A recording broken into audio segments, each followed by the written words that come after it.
Bom dia, irmãos. Quero continuar, então, aquela série que nós começamos na semana passada, né? Olhamos para a igreja de Éfeso, carta de Cristo à igreja de Éfeso, Apocalipse capítulo 2, versículos 1 a 7. E hoje eu quero olhar, então, para a carta à igreja de Esmirna. Nós vamos olhar para Apocalipse capítulo 2, versículos 8 a 11. Apenas 4 versículos, mas que tem coisas preciosas a nos ensinar. Apocalipse capítulo 2, versículo 8, o texto da palavra de Deus nos diz o seguinte: Ao anjo da igreja em Esmirna, escreve: Essas coisas diz o primeiro e o último, que esteve morto e tornou a viver. Conheço a tua tribulação, a tua pobreza, mas tu és rico, e a blasfêmia dos que a si mesmos se declaram judeus e não são, sendo antes sinagoga de Satanás. Não temas as coisas que tens de sofrer. Eis que o diabo está para lançar em prisão alguns dentre vós, para ser dispostos à prova, e tereis tribulação de 10 dias. Sê fiel até a morte, e dar-te-ei a coroa da vida. Quem tem ouvidos, ouça o que o Espírito diz às igrejas. O vencedor, de modo nenhum, sofrerá dano da segunda morte. Que o Senhor nos abençoe e nos ajude a compreender sua palavra nessa manhã. Irmãos, a Esmirna, das 7 cidades aqui que nós estamos tratando, né, da Ásia Menor, era uma das cidades mais notáveis, talvez uma das cidades mais importantes, porque era uma cidade comercial. Tinha um porto ali em Esmirna e a sua posição geográfica favoreceu o seu desenvolvimento. Esmirna é a única dessas 7 cidades que nós estamos vendo que ainda existe, né, e que ainda está em condições de desenvolvimento. Essa cidade se chama Izmir e está na Turquia. É uma cidade de 3 milhões de habitantes. Cidade grande, né? Historiadores apontam que a cidade é muito antiga também. É uma cidade que foi construída no ano 700 antes de Cristo e que passou por alguns episódios de destruições e reconstruções. Esmirna é a cidade do renascimento. Esmirna tinha como emblema a fênix, aquele pássaro que é capaz de ressurgir das próprias cinzas, porque já foi reconstruída e destruída diversas vezes e ainda estava lá, né? A cidade de Esmirna também se destaca por ter sido uma cidade que algumas pessoas diziam, como ninguém consegue destruí-la, ela volta de novo, é uma cidade eterna, ela vai existir para sempre. Esse era o orgulho dos moradores de Esmirna. Também a cidade era conhecida por ser a cidade que construiu o segundo templo ao imperador, o segundo templo a César, e nos dias aqui em que essa carta foi escrita, esse templo já estava lá. A cidade venerava o imperador, venerava também os deuses, claro, né, de todo o panteão romano e grego. É interessante que nós temos uma figura na história da igreja, uma figura notável que veio de Esmirna, um homem chamado Policarpo, que era discípulo de João, do apóstolo João. E nós temos alguns relatos desse homem na história, principalmente do seu martírio. É interessante, eu trouxe aqui um pedaço desse texto, se os irmãos quiserem, tem na internet, se você digitar lá o martírio de Policarpo de Esmirna, você vai encontrar esse relato. Esse relato é do 2º século, começo do 2º século. E Policarpo era um homem idoso, um homem que foi preso, e nós estamos tratando, claro, né, da igreja perseguida, e esse homem foi perseguido, foi preso e foi ameaçado. E eu quero ler rapidamente aqui esse texto para nós pensarmos um pouco, refletirmos um pouco. O texto diz assim: Levado até o procônsul, este lhe perguntou se ele era Policarpo. Respondeu que sim. E o procônsul procurava fazê-lo renegar, dizendo: Pensa na tua idade e tudo mais que se costuma dizer, como jura pela fortuna de César, muda teu modo de pensar e diz: abaixo os ateus. É interessante aqui, só um parêntese, os romanos diziam que os cristãos eram ateus, porque os cristãos não acreditavam nos seus deuses, né? Então eles diziam que os cristãos eram ateus. E por isso ele diz então para Policarpo, diz, abaixo os ateus, né? Policarpo, contudo, olhava severamente toda a multidão de pagãos cruéis no estádio. Fez um gesto para ela com a mão, suspirou, elevou os olhos e disse, abaixo os verdadeiros ateus. O chefe da polícia insistia, jura, eu te liberto, amaldiçoa o Cristo. Policarpo respondeu, eu o sirvo há 86 anos, e ele não me fez nenhum mal. Como poderia blasfemar o meu rei que me salvou? O procônsul disse, eu tenho feras e te entregarei a elas, se não mudares de ideia. Ele disse, pode chamá-las. Para nós é impossível mudar de ideia, a fim de passar do melhor para o pior. O procônsul insistiu, já que desprezas as feras, eu te farei queimar no fogo, se não mudares de ideia. Policarpo respondeu-lhe, tu me ameaças com fogo que queima por um momento e pouco depois se apaga, porque ignoras o fogo do julgamento futuro e do suplício eterno reservado para os ímpios.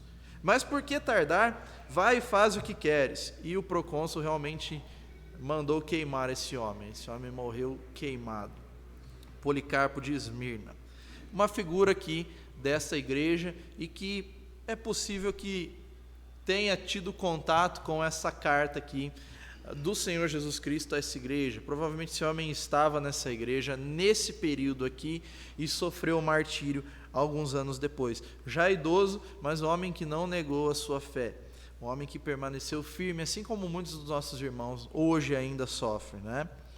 Por essas informações e, claro, pelo exemplo, nós podemos notar que havia uma grande idolatria nessa cidade e que a perseguição era muito forte nessa cidade e ela vinha de duas vertentes. Ela vinha por parte do Império Romano e ela vinha também por parte dos judeus, e o Senhor vai mencionar isso aqui. É importante destacar também que os judeus não eram perseguidos pelo Império Romano. Os judeus desfrutavam de uma certa paz pelo Império Romano porque eles eram uma população relativamente grande e Roma temia que houvesse algum tipo de revolta, como houve também alguns anos antes, mas os judeus tinham uma certa liberdade e eles também perseguiam a igreja, os cristãos. Esmirna é uma das únicas, juntamente com a igreja de Filadélfia, para a qual Jesus só tem elogios a fazer, não tem nenhum tipo de crítica aqui, nenhum puxão de orelha, né? Somente elogios. Jesus estava satisfeito com essa igreja, não havia nada ali que acendesse a sua ira, nós vemos isso no texto, e ele se apresenta à igreja, nós lemos logo nos primeiros versículos, né? Essas coisas diz o primeiro e o último, que esteve morto e tornou a viver. E o Senhor se apresenta a essa igreja desta forma, justamente para mostrar, vocês podem estar na cidade que as pessoas dizem que é eterna, mas eu sou o primeiro e o último. Jesus diz, eu sou o primeiro e o último. Jesus também se apresenta como aquele que esteve morto e tornou a viver, e com isso ele está dizendo, vocês podem estar na cidade que renasce das cinzas, mas somente eu fui morto e tornei a viver e estou vivo. Então, com isso o Senhor quer mostrar a sua soberania, o seu poder, e dizer, independente do lugar onde a igreja está, eu sou o Senhor, eu estou no trono, eu sou o soberano. A cidade de Esmirna podia se ostentar por ser a cidade eterna, a cidade que ressurge das cinzas, mas Jesus é o Senhor que venceu a morte. E a igreja não precisa se apoiar nas coisas materiais, na cidade que a cerca, nas pessoas que são próximas, ela tem que se ancorar no seu Senhor, que esteve morto e tornou a viver. O Senhor então vai dizer para esta igreja, eu conheço, como disse para todas as outras, mas aqui o Senhor não diz, eu conheço as tuas obras, né? Aqui o Senhor diz, eu conheço a tua tribulação e a tua pobreza. Irmãos, eu quero olhar para essa carta então e destacar algumas coisas. Esmirna era uma igreja que enfrentava lutas, enfrentava dificuldades, mas uma igreja que agradava ao Senhor. Uma igreja que nós devemos seguir o exemplo. Nós não vivemos um contexto de perseguição como eles viviam. Nós não estamos debaixo de perseguição severa do governo, das autoridades, como eles estavam. Mas nem por isso nós devemos nos eximir da responsabilidade de sermos uma igreja que agrada ao Senhor.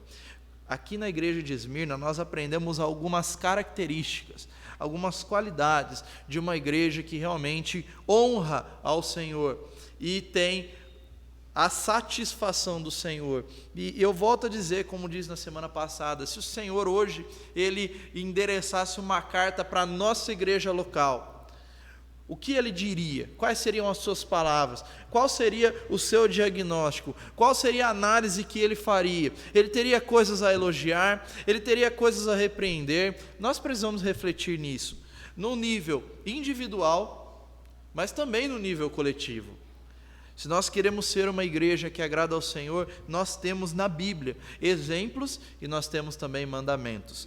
Quero olhar então para esse texto, que nós já lemos, e pensar a partir da igreja de Esmirna o que é uma igreja que agrada ao Senhor e como nós também podemos ser uma igreja que agrada ao Senhor. E a primeira marca que nós encontramos aqui desta igreja é a sua disposição para sofrer pela fé. Veja que o Senhor começa dizendo exatamente isso. Eu conheço a tua tribulação. Para 5 igrejas o Senhor diz: conheço as tuas obras. Para 5 igrejas, conheço as tuas obras. Para 2 delas, Ele não diz conheço as tuas obras. Uma delas é Esmirna, a igreja mais pobre. A outra, Filadélfia, a igreja mais fraca. E o Senhor diz também: conheço o lugar onde habitas. Ele não diz conheço as tuas obras, ele diz conheço o lugar onde habitas, onde está o trono de Satanás. Irmãos, conheço a tua tribulação. O Senhor via 3 coisas nessa igreja, e nós vamos pensar nelas. Mas a primeira, tribulação. Palavra que descreve não apenas lutas internas, mas lutas externas também. Palavra que mostra sofrimento, lutas, dores. Mas uma coisa nós encontramos nesse texto e nós podemos descansar no fato de que, mesmo quando nós passamos por lutas, mesmo quando nós passamos por tribulação, o Senhor conhece. Ele conhece a nossa tribulação, Ele conhece as nossas dificuldades, Ele conhece as nossas dores, Ele sabe o que está acontecendo no nosso coração. Muitas vezes as pessoas não sabem. Muitas vezes, pessoas próximas de nós não sabem. Muitas vezes nós não nos abrimos com as pessoas, mas o Senhor conhece a nossa tribulação. E o Senhor, então, destaca essa característica. A tribulação era por causa da fé. As lutas não eram porque esses cristãos eles estavam vivendo no pecado, ou sendo disciplinados, ou negligenciando, ou colhendo coisas que eles plantaram. Não é isso, mas luta por causa da fé. Tribulação por causa da fé. Ainda assim, essa é uma igreja que permaneceu fiel ao Senhor, e a fidelidade deles é exaltada pelo Senhor e confirmada no restante da carta que nós lemos. E quando nós olhamos para a palavra de Deus, nós vemos que a realidade pela qual a igreja de Esmirna passava, ela corresponde exatamente ao que Jesus já havia dito que a igreja passaria. O Senhor declarou aos seus discípulos que no mundo eles teriam aflições. Nós conhecemos bem esse versículo, João 16:33. O Senhor também disse aos seus discípulos que eles seriam injuriados e perseguidos por causa do seu nome, e declarou, inclusive no Sermão do Monte: bem-aventurados os que são perseguidos por causa da justiça. E Jesus diz, bem-aventurados sois vós quando perseguidos por minha causa. Nós encontramos também na palavra de Deus os apóstolos, E semana passada o Anderson leu esse texto lá em Atos, quando os discípulos foram presos e o mesmo sinédrio que condenou Jesus à cruz os chamou e fez algumas ameaças. E as ameaças não eram apenas ameaças, eram coisas que eles realmente poderiam fazer, porque fizeram com Jesus. E os discípulos disseram: nós não podemos deixar de falar das coisas que nós vimos e ouvimos. Nós vamos obedecer a Deus, ainda que isso nos custe tudo. E saíram dali contentes, alegres, porque foram considerados dignos de sofrer por Cristo. Agora, irmãos, muitas vezes nós pensamos em perseguição e lutas e tribulações apenas olhando para a igreja perseguida, né? Olhando para exemplos passados e exemplos atuais longe de nós. Mas não concebemos que precisamos ter a mesma disposição que esses irmãos têm. Nós precisamos ter a mesma disposição. Independente se nós passamos ou não perseguições por parte das autoridades. Nós precisamos estar dispostos a tudo por Cristo. Nós precisamos estar dispostos a, muitas vezes, sofrer humilhação. E nós vemos num país que, embora não imprima sobre nós uma perseguição severa, muitas vezes no campo das ideologias, do pensamento, nós somos afrontados. Nós não podemos nos manifestar, nós temos que ficar calados. E se nós não ficarmos calados, muitas vezes podemos até responder na justiça, não é? Nós vemos num país onde as pessoas que seguem as ideologias da moda, elas podem se expressar como elas quiserem, mas os cristãos não, eles têm que ficar quietos. Nós vemos num país que defende a liberdade de expressão, mas é a expressão de quem pensa como o mundo pensa, não a nossa expressão, não é? Irmãos, de uma forma ou de outra, nós precisamos estar dispostos, porque muitas vezes nós vemos as coisas e nos calamos, muitas vezes nós não nos posicionamos, muitas vezes nós nos escondemos, porque queremos ser politicamente corretos. Paulo disse a Timóteo que todo aquele que quiser viver piedosamente será perseguido, de uma forma ou de outra, não é? O sofrimento, a luta, a perseguição, elas são marcas características de ser um cristão. Nós vivemos na contramão do mundo, nós não vivemos alinhados com o mundo, nós não vivemos abraçados com o mundo, embora muitos que se digam cristãos estejam vivendo assim, não é? É interessante notar também que nós vivemos num mundo também, num país, num contexto em que muitas pessoas estão dizendo que o cristianismo ele é incompatível com o sofrimento. A teologia da prosperidade, a moda, né? As pessoas estão dizendo aí que se você está sofrendo é porque você está pecando. Nada novo debaixo do céu, né? A mesma história de Jó. Os amigos de Jó tinham esse pensamento já lá atrás, dizendo: Jó, se você está sofrendo é porque você está em pecado. Se você está passando por isso é porque você está em pecado. Irmãos, nem sempre isso é uma realidade na nossa vida. Nós não podemos dar ouvidos a esse mundo que diz, né, essas igrejas que dizem que se você está sofrendo é porque tem alguma coisa errada na sua vida. Estamos olhando para uma igreja que sofria, mas que Jesus não vê absolutamente nada de errado na vida deles. Muitos dos nossos irmãos hoje são presos, são torturados, são mortos, estão pagando com a sua vida, são assassinados a sangue frio. E isso aconteceu em Esmirna, e isso aconteceu em várias outras igrejas desse tempo. Mas, irmãos, nós não olhemos para isso apenas com piedade, com dó, mas que nós olhemos para isso também como uma motivação para nós. Nós precisamos estar dispostos a tudo pelo Senhor, porque Ele deu a sua vida por nós. Uma igreja que agrada ao Senhor é uma igreja que está disposta a tudo, a entregar tudo, a sofrer tudo.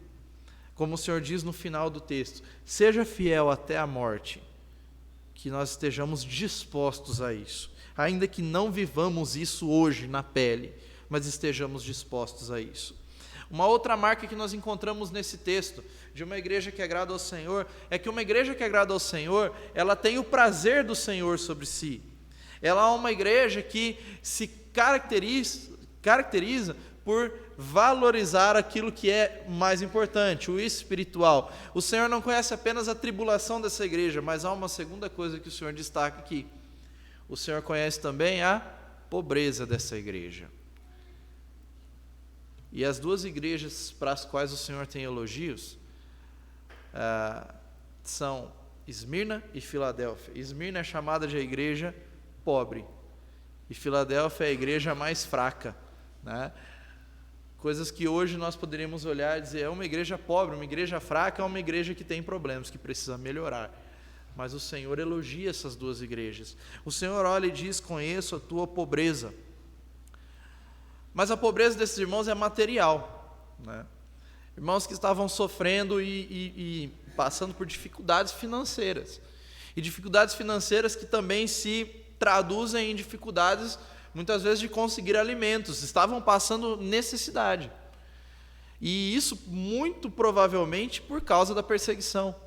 Porque por serem perseguidos, eles tinham que se esconder, eles tinham que fugir, eles tinham que se isolar. E lembre-se, nós não estamos falando de igrejas que se reuniam em templos, em salões amplos. Nós estamos falando de igrejas que se escondiam em casas, em cavernas, em vários lugares distantes, porque poderiam a qualquer momento serem presos, torturados e mortos. Irmãos materialmente pobres, que passavam por dificuldade, mas o Senhor não os enxergava assim, pelo menos não espiritualmente. E o Senhor diz para eles: eu conheço a tua pobreza, mas tu és rico. Irmãos, isso nos ensina algo, porque nós vivemos num mundo que supervaloriza o dinheiro e diz a todo momento que nós temos que lucrar, que nós temos que ganhar, que nós temos que prosperar. E existe uma teologia por trás disso, não é?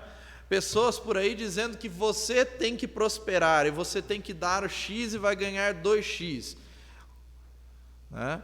E essa semana eu vi um áudio, e isso é fato, de uma mulher que tinha problemas com o carro, e o carro estava perdendo força, e ela mandou uma mensagem para o pastor aí dessas denominações, e o pastor diz assim: traz o carro aqui que nós vamos ungir ele, você vai consagrar ele para a igreja, vai transferir ele para a igreja, e aí ele vai voltar a funcionar, aí ele vai ficar bom, né? É isso e outras coisas mais que as pessoas dizem: se você traz, você vai ganhar o máximo, você vai ganhar o dobro, dê tudo que você tem, e Deus vai ter que te abençoar, Deus vai ficar em dívida com você.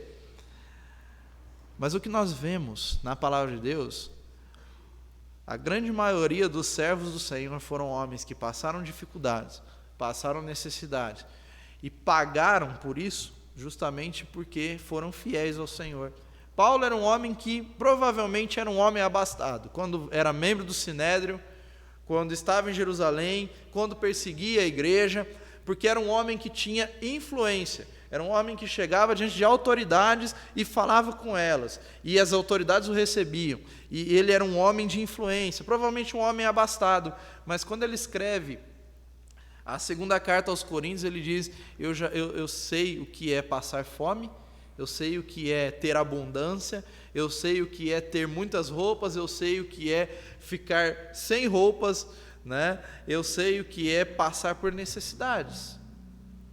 E aí na carta aos Filipenses, né, onde ele diz também isso: eu sei estar alegre na dificuldade, eu sei estar alegre na fartura. Ele diz: eu posso todas essas coisas naquele que me fortalece, eu posso suportar essas coisas. Irmãos, riqueza nem sempre é sinal de que Deus está conosco, né?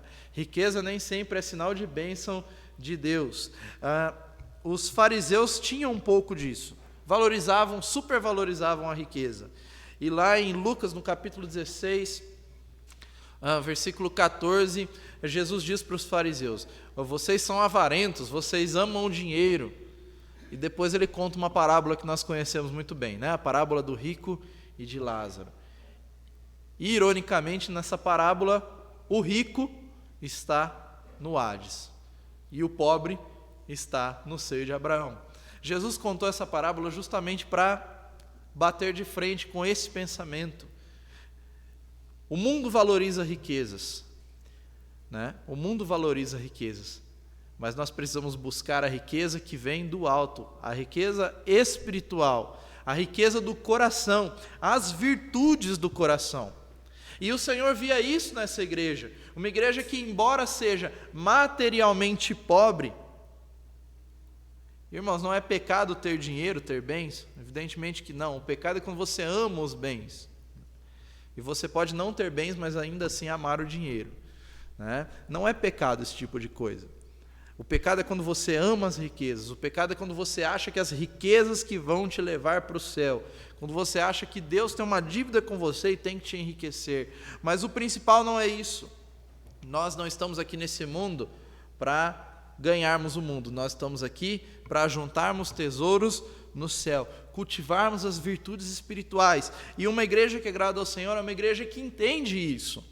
Que, acima de tudo, a nossa busca, o nosso esforço deve ser para cultivar virtudes espirituais, frutos espirituais, comunhão com o Senhor. E o Senhor os vê, olha para o seu interior e diz: embora vocês sejam materialmente pobres, para mim vocês são ricos. Ao passo que, quando nós olhamos para a igreja de Laodiceia, nós vemos o oposto, né? Irmãos que eram abastados, ricos. E o Senhor diz para eles: vocês dizem, estou rico, abastado, não tenho necessidade de nada. O Senhor diz para eles: vocês não percebem que espiritualmente vocês são miseráveis. Irmãos, que nós prezemos pelos frutos do Espírito, que nós prezemos pela riqueza espiritual, por mantermos comunhão com os outros, com o Senhor, que nós demos frutos ao Senhor, que nós entregamos a nossa vida nas mãos do Senhor, para assim sermos espiritualmente ricos. Porque uma igreja, uma pessoa que é rica, mas que não se dedica ao Senhor, que não se entrega ao Senhor, que não cultiva as virtudes espirituais, ela é pobre diante do Senhor. E uma pessoa pode ser, uma igreja pode ser financeiramente necessitada, mas ela pode ser rica diante do Senhor. O que mais importa é o nosso coração, é aquilo que nós prezamos, os tesouros que nós ajuntamos no céu, onde Jesus diz: as traças não corroem, os ladrões não roubam. Nós possamos, irmãos, trabalhar para o Senhor com um coração sincero, cultivar aquilo que é mais importante. Uma outra marca de uma igreja que agrada ao Senhor, e essa marca, na verdade, ela se destaca em dois sentidos. Primeiro, uma igreja que agrada ao Senhor é uma igreja que sofre oposição. Ela sofre oposição de dentro e de fora. O Senhor, então, destaca uma terceira característica aqui que ele via. Ele diz: conheço a tua tribulação, conheço a tua pobreza, e depois a terceira coisa que ele diz: eu conheço também a blasfêmia de um certo grupo. E ele diz a blasfêmia dos que, ele diz no versículo 9, né, dos que a si mesmos se declaram judeus e não são, sendo antes sinagoga de Satanás. O Senhor está falando de pessoas vindas do judaísmo que estavam ali blasfemando, negando o Senhor Jesus, o seu senhorio, maldizendo o seu nome, como aconteceu com Paulo, como aconteceu com Pedro, como aconteceu com os apóstolos e como acontecia. Esse grupo, ele não estava apenas em Esmirna, ele estava também em Filadélfia. O Senhor também os chama de sinagoga de Satanás. E esse nome irônico que o Senhor dá, na verdade, ele nos mostra a realidade. Havia um grupo de pessoas se infiltrando naquela igreja e que estavam tentando modificar, deturpar a fé daqueles irmãos. Estavam forçando eles a aderirem a doutrinas contrárias à palavra de Deus. E o Senhor os chama de sinagoga de Satanás, porque os judeus se reuniam numa sinagoga, não é? Mas o Senhor não está dizendo que esses homens eram satanistas, que eles eram adoradores do diabo. Não é isso. O Senhor está querendo dizer que todo aquele que se opõe a essa doutrina, todo aquele que tenta se infiltrar na igreja para minar a fé, tem por trás de si a influência do diabo, a influência de Satanás. Havia uma ameaça, então, interna, uma oposição de pessoas que tentavam deturpar a fé e estavam sendo usados por Satanás. O grande problema das igrejas hoje é que nós vivemos a mesma oposição, mas muitas vezes nós não conseguimos nomear essas oposições, né? A Bíblia nunca escondeu que nós temos um adversário no nível espiritual e que trabalha para atrapalhar, trabalha para minar a nossa fé. Dia a dia, nos tentando, nos afastando do Senhor, atrapalhando. A Bíblia diz claramente que o diabo é o nosso adversário. E Pedro diz, né? Sejam sóbrios e vigiem, porque o diabo, o adversário de vocês, anda em derredor, bramando como leão, buscando a quem possa tragar.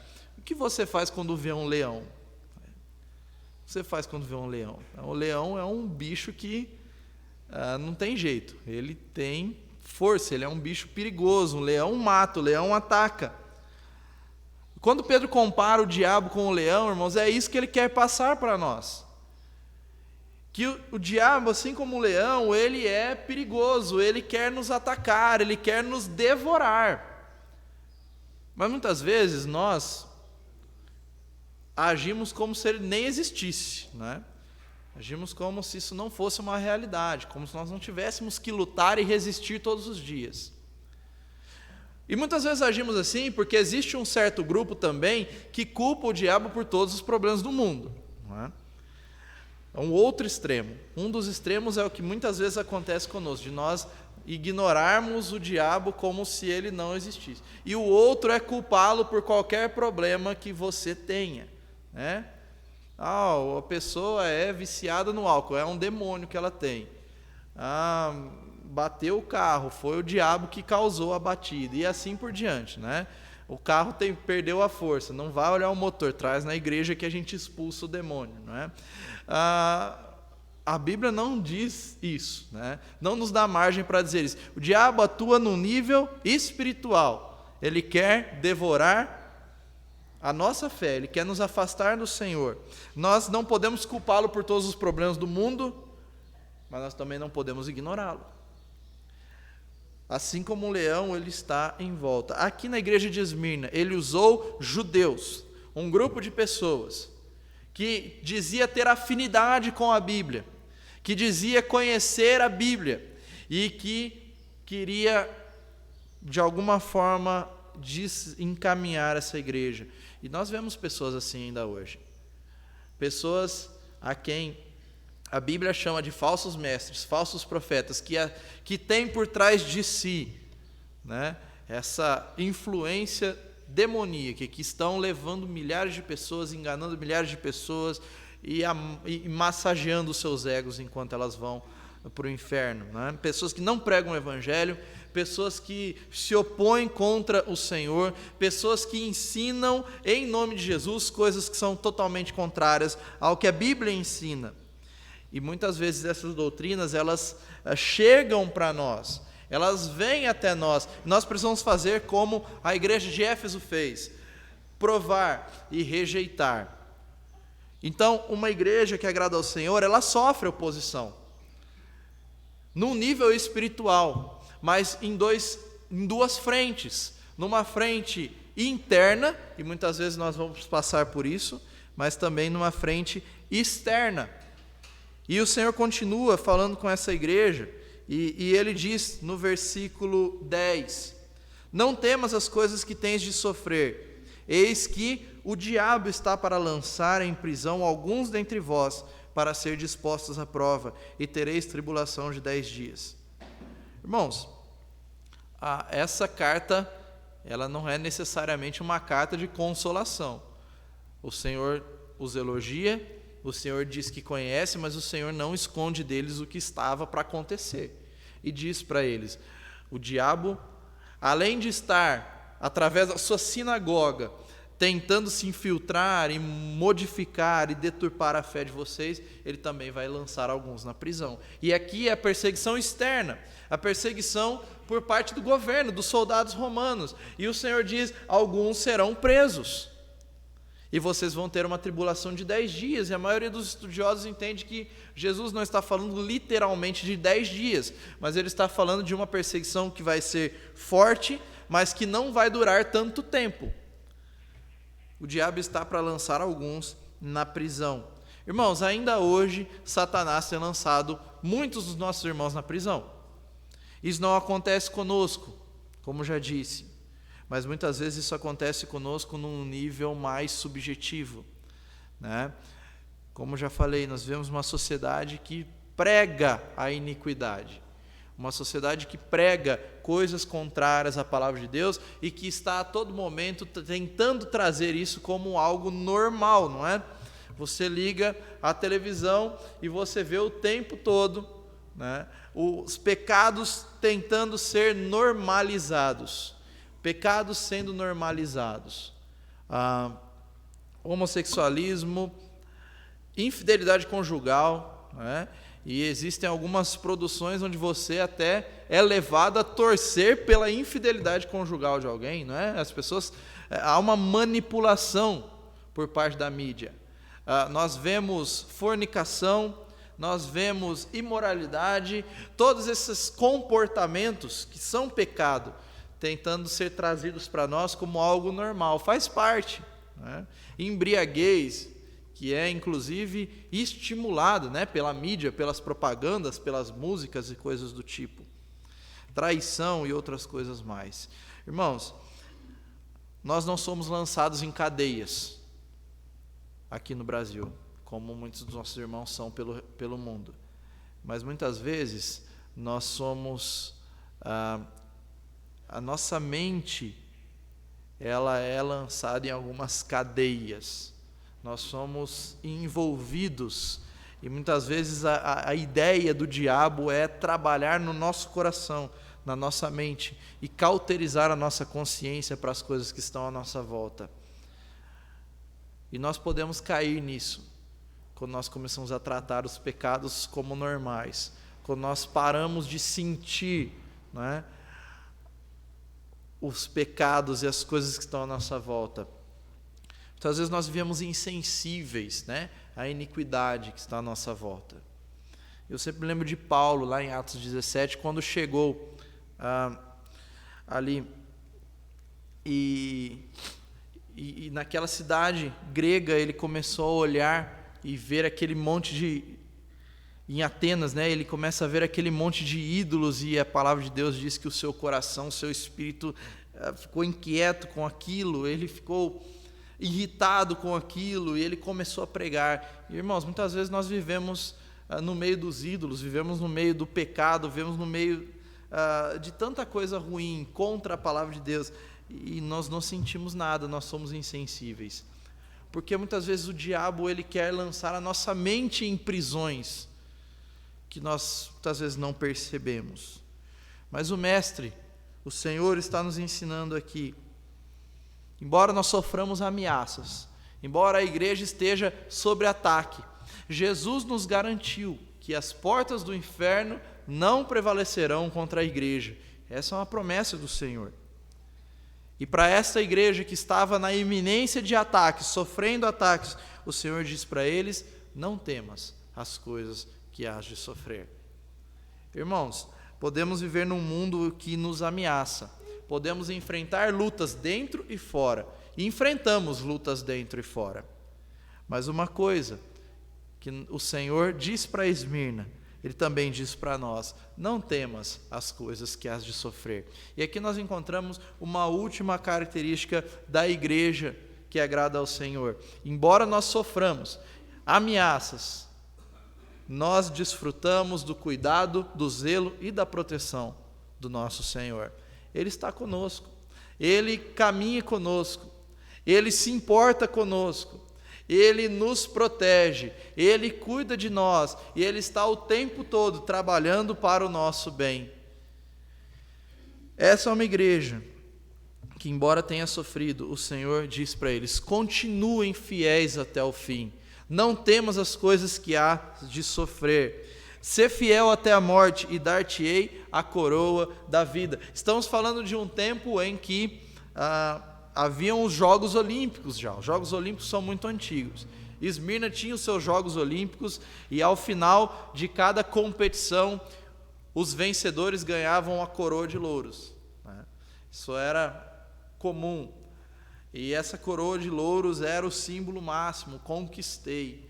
o Senhor está dizendo para esses cristãos aqui: eu tenho uma coroa para vocês, sejam fiéis até a morte, e eu darei para vocês a coroa da vida, coroa incorruptível.